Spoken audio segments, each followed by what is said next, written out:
the servo motor is recently, not recently, but this is kind of new when compared with other actuators. So it is specialized motor. Motor, whenever you hear motor, it means that it is a device. It transforms the electrical energy into the mechanical energy, and to drive something, to drive some useful things for our either for our daily life or for our economic development. So this is a motor. And DC motor, you can see, okay, can move their shaft and to a specific position. And you can specify the angular position of the shaft and that you want to move. Okay? So in this sense, it is very, very similar to motor we just talked about. Can somebody remind me what is that motor that you can specify the location? Step motor? Yes, step motor. Okay? The step motor, and we can have one step. But this guy, when we compare this guy with a step motor, and so this guy, we can call this guy continuous, almost continuously. The step is very small. So high resolution, the step, if we want to also call this guy a step motor, but this guy's, the step size is very small. Theoretically, it can be continuous, very continuous, infinitely continuous. But the step motor, we have one step usually, for the cases, if we have two phases, and one step is 45 degrees, right? But here is we can have very small step. So you can see here the DC. If we use a DC motor as a reference, the DC motor can only rotate in one direction continuously. It cannot stop. It cannot stop. And you cannot specify location to let this guy fix at a specific location. If you want this guy rotate, this guy will rotate until you turn off the power. If you turn off the power, this guy still rotate because of inertia until it finally fully stop. The servo, what is called servo? A servo means capability to self-regulate its behavior, that is to measure its own position and compensate for external loads when responding to a control signal. We can see measure its own position and compensate for external loads. Whenever we see these kind of words, we think something is there, right? So this must have a closed loop control to get the current direction and then feedback and then make a decision for the next step. So this is hobby radio control applications. I think you guys played any remote control the toys, aircrafts, right? So this is we call this is a lot of things. Also, these are cars, automobile. This is autonomous cars and radio controlled cars and front wheel steering. And for many years ago, 80 years ago, before we cut off this is autonomous vehicle in our class, and we use for that autonomous vehicle we use this is the servo motor to drive that small vehicle. RC airplanes, aircrafts, small aircrafts, the drone, and control the orientation of the wing flaps and rudders. And you can use this is the you can use this is a servo motor to control the wing. So there are two types of servo motors. One is called standard servos. A second one is a continuous rotation servos. And how they are different: standard servo receive signals indicating the position that the servo should hold, and receive the signals indicating position. And second one is receives signals indicating the speed. Now you can see speed and the direction that the servo should have. And so this one, we know that the relationship between the position and the speed, right? We know that the relationship, right? So the speed is a first derivative of the position. Actually, it's not position, displacement, and with respect to time. Right, guys? So if you have taken the mechanics course, and you should know that position and displacement, they are related, but there is a difference. You understand, guys? Position and displacement, they are related, but they are different. Position is where you are in this coordinate system. Displacement means that how much you move from this current position and from the previous position to the current position. They are related, but still we say is the speed is first derivative of the displacement to the time. So because displacement and the position and they are related. So this one we call this one is a displacement control, position control, or this one we call the speed control.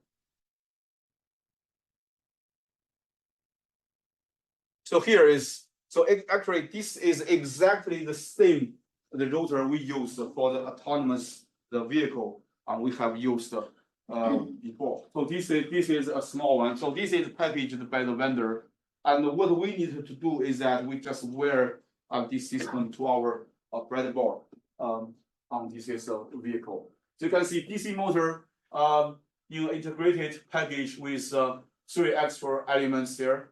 So gearbox, the gearbox between the motor shaft and the output shaft. But sometimes we need to change the speed. So we have a gearbox. You guys know gearbox, right? The gearbox can adjust the speed. Understand, guys? If we have learned machine design and you know that the gearbox, we have multiple gears. We can change. We can just change which gear match which another one, and in order to adjust the output gear, output shaft speed. So this provides low speed and high torque output. And then we have feedback-based position control. You can see feedback-based position control circuit and PWM. What is PWM? Pulse width control. If we control the pulse width, then we can control the average voltage level. As a result, we can control the rotating speed. Do you guys still remember? Pulse width control. The whole voltage, the voltage is the same, but the pulse, how wide the pulse is, we can control. As a result, the average voltage level can be adjusted. As a result, you can just change the rotational speed. And usually the high voltage, high average voltage, and high driving speed. Drive servos to the commanded position, the shaft angle. So this is feedback. And shaft angle sensing, and they use a potentiometer. And potentiometer uses the potential to measure the potential. You know potential, right, guys? Potential has in different contexts, potential have different the meaning. For example, in this gravitational field, if I put this guy so high, I say high potential. If I put it here, low potential, right? In the voltage is also in the electromagnetic field, and we also have potential concept to know that. The current sensor, the sense for the torque sensing, limit stops on the output shaft. We have limit stops. Mechanically delimit servo's minimum and maximum positions. So limit stops. So they have this is a product has is the limit stops. Any questions regarding this one? So as I said, you do not need to break this box to see on how it is arranged. And what you need to do is look at the data sheet and know how to wear this system. Questions? No questions? So here is the operation of the servo, and so this figure and the similar figure we have solved before, right? We have seen before when we talk about control algorithms, right? It's a closed loop and open loop. This is a closed loop, so you can see desired position, input angle, and so there is a servo control circuit, motor drive circuit, and this is a DC motor and gear reduction. The gear reduction here, sometimes because this guy might have very, very high speed, and you need to have gear reduction. And so here's the output. So this guy's final position, this is a position sensor, okay? So this position sensor will be fed by to the original one to compare the desired one and the actual one. And then if the desired one and actual one, the difference between these two guys equals 0, that means I have accomplish my goal. You understand, right? I told you last time, right, when we talk about the control system in the missiles. Okay? So, however, if the difference between the desired position and actual position is larger than a threshold value, and then the system will adjust the orientation, adjust the speed, and for the next step. So this is closed loop, the control. Any questions regarding this one?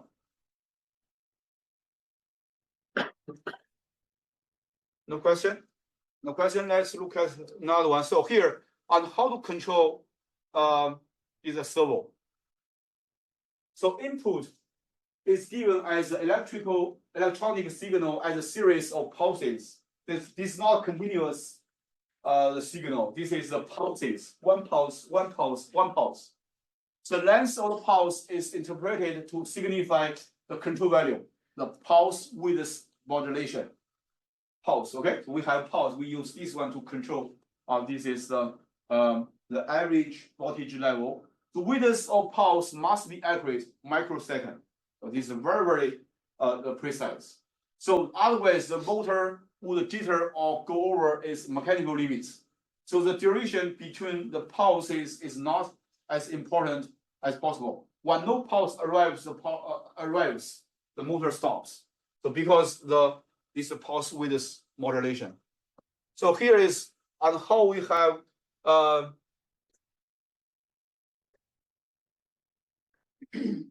so this is still for the autonomous system we taught before. Servos are connected to pins, the pins 12 and 13 of the BS2. BS2 is a system, is a system's name. So for example, okay, so this is 13 microsecond. So to turn on a servo, we must send it a pulse. You know that, right? This is a pulse with this modulation, no pulse, no movement. So how to change the direction? You can see here, the servos have been adjusted such that a pulse, if the pulse equals 0.5 millisecond, and the servo will stay there. Right? And however, if the pulse you send is less than this specified value, and so this guy will rotate clockwise. Will rotate clockwise. But if the pulse you send is greater than the threshold value, and then this guy will rotate counterclockwise. And by adjusting the width, the pulse width, and you can control, you can just determine clockwise or counterclockwise. You understand, guys?